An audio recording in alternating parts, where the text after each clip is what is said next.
Hey guys, Jane and I are here to celebrate, finally, our 1,000 subscribers! Woo!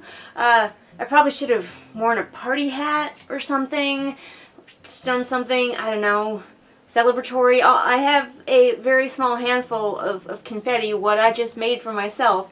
You ready, Jane? I'm only gonna do this once. And woo! Celebration! Jane has left me to go investigate the confetti, but he has left his hair. Alright, so for our celebration, we're gonna try to frame the shot. I have candy here because we are going to be reading your questions. In my previous video about my 1,000 subscribers celebration, I asked you to make assumptions about me or ask me questions. And several of you did, which is always a pleasant surprise. I always have this fear when I do these kind of videos that nobody is going to participate. Slightly terrifying, but fortunately you did. And also, those of you who asked questions were entered in a drawing to win a copy of my book and a sticker from Redbubble. So at the end of this video, I will be announcing who won that. Ignore the sound of the sump pump going in the background. It's still spring here, and thus it is still wet here. It's soggy outside, but at least it's green. So let's get down to the questions/assumptions, shall we? I'm going to try to pronounce people's names here. I'm probably going to be too lazy to put the actual question on the screen, so you're just going to have to believe me when I read them. Or you can go to the video and read them yourself. So, Leighton J. Williams says, my question is there anything you didn't know about being a YouTuber when you first started your channel that you know now? Any unforeseen challenges or perks?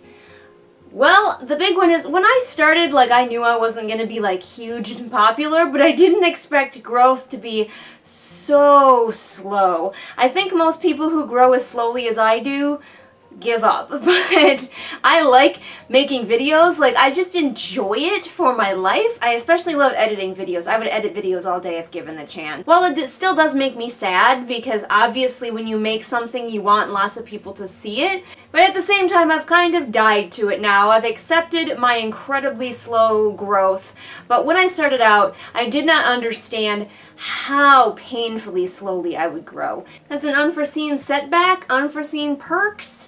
I knew, of course, that the internet can often be an evil place, so I am pleased, surprised and pleased by my viewership being such lovely, in general, people who aren't assholes, at least to me. My next questions come from Extra Hero, and they have a lot of questions for me, and I'm going to endeavor to answer as many as I understand in a speedy fashion. First they ask, if I were to come across a copy of your query letter, what would it say on the page? Oh, that's a very crafty way of trying to get me to reveal what my query letter says, which you can find out and rip it apart if you become a patron over on Patreon. One of the things I did over there was show all of my patrons my query letter so they could shred it into meaty, tiny little chunks and help me make it better. The next question is, are you secretly afraid of success, or are you truly ready for it? I guess that depends on what you mean by success. I am so ready to be published. I have no illusions that I'm going to be J.K. Rowling levels of popular or anything like that, because that's impossible. But am I ready to be published, and am I ready for people to read my books intentionally? Fuck yes. Fuck yes. I know it's gonna be hard, I know it's gonna be frustrating, but it's already hard and frustrating, so bring it the fuck on. I'm ready for that kind of success. Question 3, do you think you could be happy with a non-writing life? Say if you got successful via other means, would you be cool, or would you be inconsolable if I told you you could no longer write stories? I would not want that life if I could never write. I could handle, I don't know what it would be for, YouTube? Probably not. I could handle if I was successful at something else, if something else was the thing that I was known for, but if that meant that I could never write again, I'm out. I'm fucking out. I can't do it. I have to write stories. Y'all don't understand. You know how everybody says, if I don't write stories, I will explode? I'm pretty sure that will actually happen to me. Stories are so tied into me and my mental health and how I cope and survive the world, I could not stop. So, I'm sorry, but in this hypothetical world where I'm successful at something else, I am inconsolable. 4. If people were you must do a Kickstarter, what form would it take? I have no idea. 5. How can we better help you in your life goals? volunteer to be able to read and read the whole damn book. Like, comment, subscribe, and share.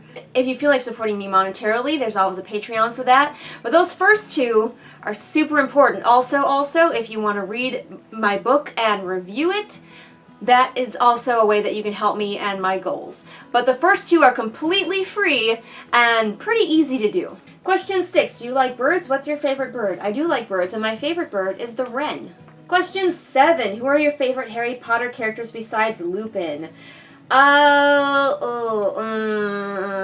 like Peeves the Poltergeist. Something about him draws me to him.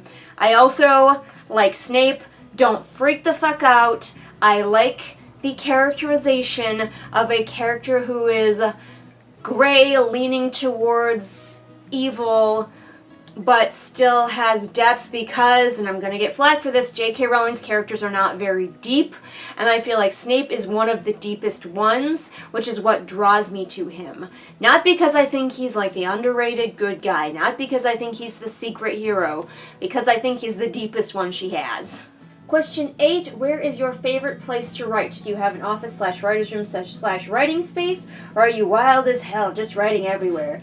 More the second one. I don't have a writing space. I kind of have a video editing space, but I just write out in the living room usually. But I can write just about anywhere as long as I have a laptop. Question 9, ever consider co-authoring something? No. Question 10, what's your favorite Michael Jackson song? Smooth Criminal. Question 11, do the names Ellen Brock and Cheryl Klein mean anything to you? Not off the top of my head. And question 12, I know you don't like writing series, but in the dedication to the Deathly Hallows, it reads as follows. The dedication of this book is split 7 ways: to Neil, to Jessica, to David, to Kenzie, to Dee, to Anne, and to you. If you have stuck with Harry until the very end. Does this not make you want to write characters that we can follow for years? Makes me want to write those types of characters. No, it really doesn't. I want people to love my characters, but I have so many characters in my head that I can't imagine following the same ones for that long. I would be bored out of my mind. Alright, we are on to Hiram Plum, which is a name I don't know if I've heard in my comments before, so welcome. Who is your favorite author? Besides you, of course. Bold of you to assume I'm my own favorite author. To read books by. That title probably goes to Tamara Pierce. She is an insta-read for me, although I really am loving Angie Thomas, who wrote The Hate You Give and On the Come Up. She's also steadily becoming an insta-read. Marguerite, I'm gonna mess this up. Marguerite, I hope. I completely butcher that and I sincerely apologize. They are going to make assumptions about me, though, and I love assumptions. I don't know why I'm, like, so into watching other people's assumptions about me videos, but I find it fascinating. Let's see what people assume about me and how right they are. You are the kind of person who will return a wallet to its rightful owner even if nobody saw you find it, and if it were full of cash and you needed money. Damn, girl. You don't have to call me out like that. People think I'm a badass around here. No, that's... Not only is that true... I've done that. So, I have been called out as secretly, that's my Hufflepuff side. I am a Slytherin, but I also have a Hufflepuff side. You are not politically active, but you have clear and strong ideals. That's fairly correct as well. Are you in my house? Like, this is creeping me out. You get uncomfortable in very formal settings. Fuck yes, I do. I do not. Like, we went to a fancy restaurant while we were in Madison, and I almost had a panic attack. Like, I do not belong in fancy settings. I belong in the woods, or I belong out in the stable, sort of covered in animal poop. It's really where I'm at home.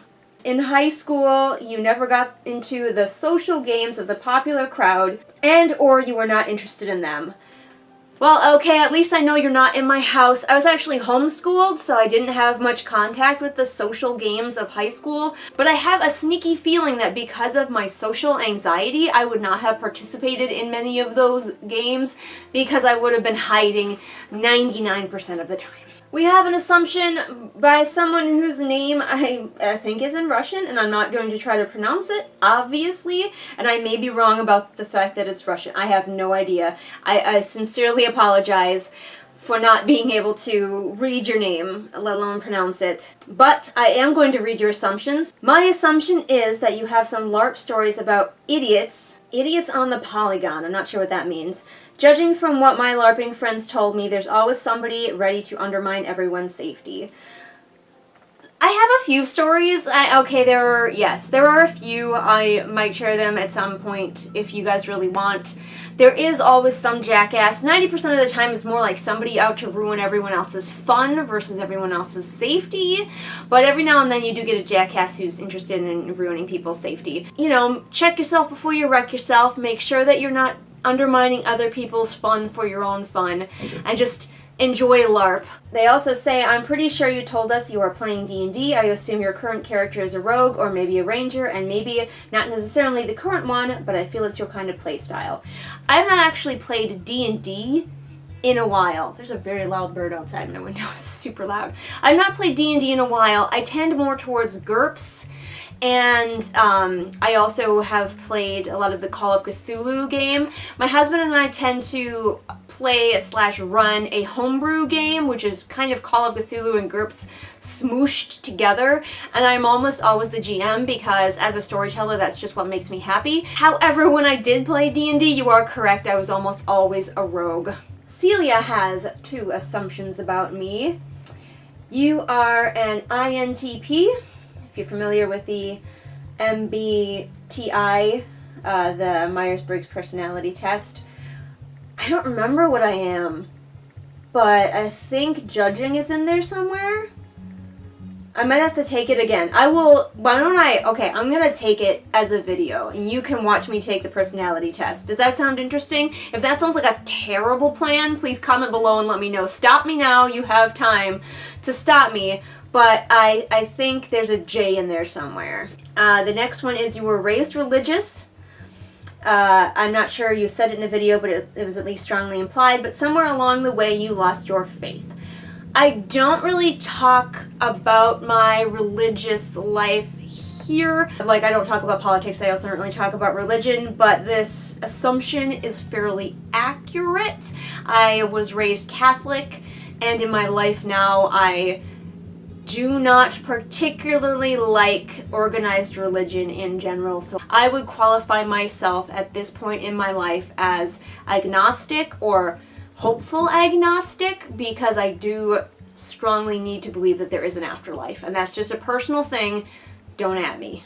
Now we have some questions and comments from Trope Trinity Trilogy, who I always love to hear from over on this channel. How you doing, girl? First of all, she agrees that the community tab should be given at the 1,000 subscriber mark. Thank you. Why isn't it? I don't understand. You think people with 1,000 subscribers just aren't... Are we not ready to be able to talk to our 1,000 subscribers here on YouTube? I don't understand. Also, Trope Trinity Trilogy has kindly stepped aside from being able to win this contest because she won the last one. So she is just going to be visiting us with questions and assumptions. The assumption is you tend to avoid conflict, but you're very opinionated.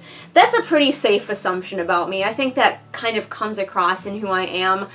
I don't really participate, if I can help it, in too much drama. I'm very salty.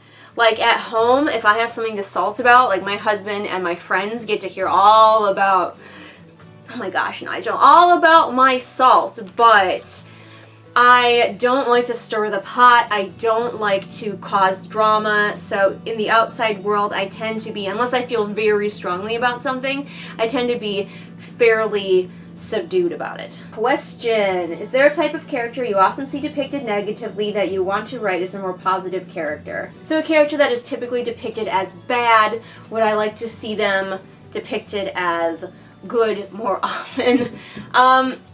Just off the top of my head, a lot of female archetypes I would like to see depicted just better in general. Maybe they're not evil, but they're not being depicted well or skillfully. I don't know if that answers the question. I would like to see the girly girl depicted more in YA as not the villain, especially Nigel is entertaining everyone with his whacking me in the face with his tail constantly. But especially in YA contemporary, the girly girl is usually the villain or the one that we are supposed to be like, don't like her, she's shallow, she's selfish, you know, all of these stereotypes about girls who like to wear makeup and wear pretty clothes and enjoy flirting with boys. I mean, you have the over-the-top stereotypes like, say, mean girls, and that can be fun, but I think that the pretty girls and the girly girls need to be given better roles, especially in contemporary YA. Everybody's trying so hard to be not like other girls, and these girly girls are lumped in as the other girls, when they also have their own personalities, likes, dislikes, stuff that we don't even get to find out about. Because we're too busy going, oh, she wears a lot of eye makeup, what a hoe. May, whose last name I'm not going to try to pronounce, asks, if you were to find a mythical creature, like a brownie or a fairy, would you keep it or would you let it be after talking with it, assuming it stayed long enough to chat? And if you did get to talk to it, what would you ask? I would probably not. If it was like a sapient creature that was talking to me, I would not keep it. If it was like a unicorn that was just like a horse but with a horn, I might keep it. But if it was talking, I would obviously just talk to it and then let it go about its day, and I would ask it how come it took so long for me to discover that there was a magical world living in parallel with our own. Remy comes at me with some assumptions, which I love. First assumption is you have a tattoo. That's a correct assumption. I believe I've shown it to you guys before. It's an N7 tattoo and it's on my back, like the back of my neck, the nape of my neck.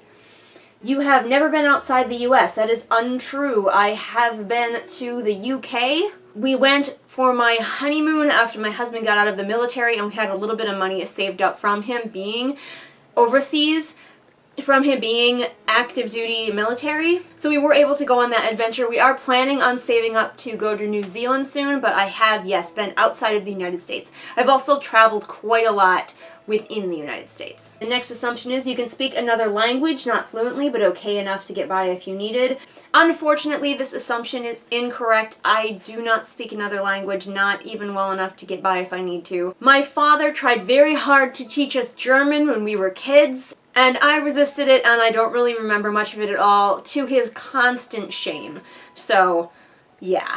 The next assumption is you're the type of person who needs to have things going on to the point that you overload yourself. 100,000% true. I am always doing something. I struggle so much to relax. Although I think I have mentioned this in other videos, so this assumption may be a little bit cheating, but I don't know. Again, this kind of probably came off from other videos. You are very impatient with little kids and children in general.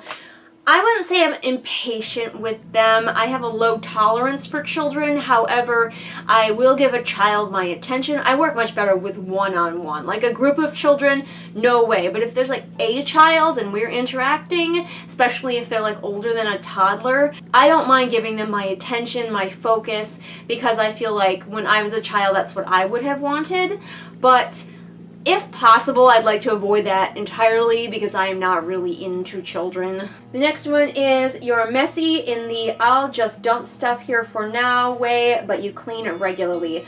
Kind of. My husband is the I'll just dump stuff here for now kind. And I clean regularly. Our house is a little bit messy. We have a lot of stuff. It's cluttered. I would call our house cluttered, but I love him, but my husband does have a tendency to just put stuff, and then if I move it or clean it, he gets upset because I moved it, even though it was like plopped there in the middle of the floor for days.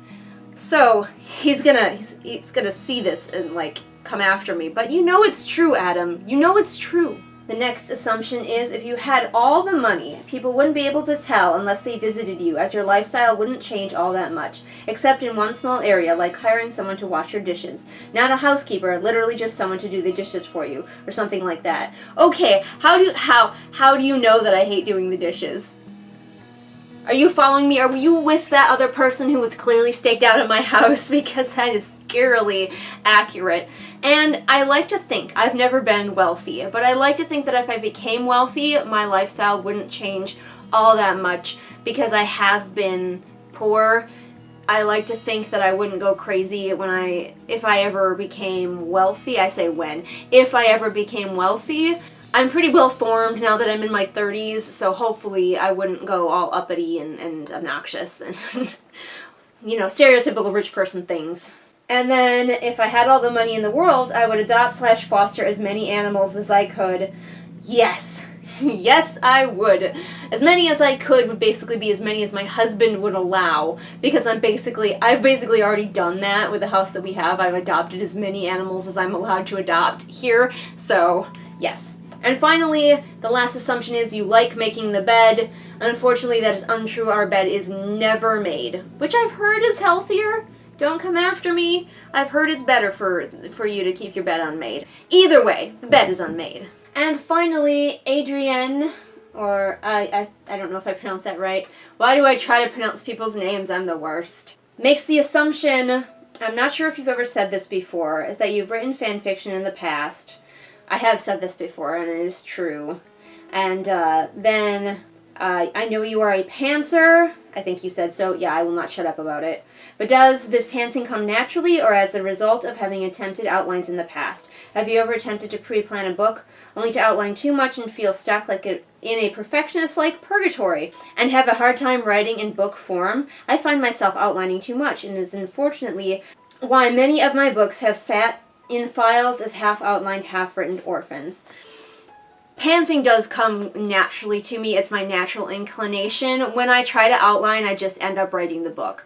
Like, outline has resulted in failure and has just resulted in me, because I've pretty much always pantsed, attempts to do other things just kind of result in me either getting bored and quitting or just starting to write the book pantser style. I hope that answers your question. And those were all of the questions, and hopefully this video isn't so fucking long that nobody stuck around to find out who wins the book and the sticker. But I'm going to find out how many comments I have here, and then we'll enter them into a random number generator and see who wins. Alright, we have our number. Let's find out who that is.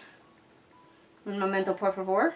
Extra Hero! With all of your many questions, which as I mentioned in the previous video, having more than one question doesn't answer you more than once, but it seems to have brought you good luck because you have won. So Extra Hero, please message me on Twitter or Facebook or wherever you can reach me to let me know your address, because I'm going to be mailing you a hard copy of my book and that sticker. So get hyped. You have until this date to contact me with that. If I'm unable to make contact with you by that date, then I will pick someone else to win, but I'm sure I'll be able to contact you because you're usually pretty savvy as to what's going on in my videos and whatnot. So congratulations! I would pick up and re-throw my confetti, but it's on the floor, and I'm not doing that. I hope you guys enjoyed this video. I would love to do more assumptions about me videos, so please feel free to make more assumptions about me. And if I missed any of your assumptions, like maybe you left an assumption on Twitter and I just didn't get it because I was mostly just looking at the ones that are on my video for this contest, go ahead and tweet me again or put it here on the comments of this video, and I will definitely talk about it in a future Make Assumptions About Me video, because I find them to be super fun. If you liked what you saw here, I have a whole channel full of content that you can check out. The advantage of my channel growing very slowly is that I have a lot of content for you all. And if you want to support me monetarily, you can check out my Patreon, where you can get access to exclusive content that is not seen, here on the main channel, probably including more of Nigel hitting me in the face with his tail. So if that pleases you, become a patron over on Patreon. All the links to my social media are in the doobly-doo for ease of your clicking, and Nigel and I will see you again next time with whatever it is we happen to be doing next time. Probably more of this. Bye! Well, hey there, it's time for this month's patrons. That's right, it's shout-out time for Lennox, Amanda, Celia, Jenny, Kim, Lisa, Lemore, Sabby Panda, Sam, and Sarah. Thank you guys so much for supporting me. I really, really appreciate you all.